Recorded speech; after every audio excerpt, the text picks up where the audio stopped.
ببین الان داشتم برای شوهرت توضیح میدادم. پسر شما یه بیماری نادری داشته به اسم بوتولیسم، یه جور مسمومیت، بیشترم از غذای آلوده میاد.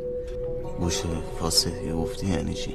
گوشت قرمز، سفید، مرغ ماه حیف نمیکنه. اینا وقتی توی فضای بسته باشن، هوا بهشون نرسه، سمی تولید میکنن که میشه بوتولیسم. وارد بدن که بشه نهایتا ظرف 10 روز میکشه. موسی یه لحظه بزن. خب همین. میگه گوشت فاسد. یه لحظه هیچی نه. تو قرآن موسی امیرعلی میگم خفه شو. واسه چه اینجا نشستی؟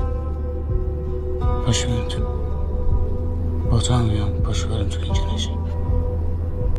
با تو هم میام. منو یه لحظه نگاه کن. نمیخوام. چرا نمیفهمی؟ نمیتونم تو رو نگاه کنم. قیزم میگیره دلم میخواد. نمیخوام.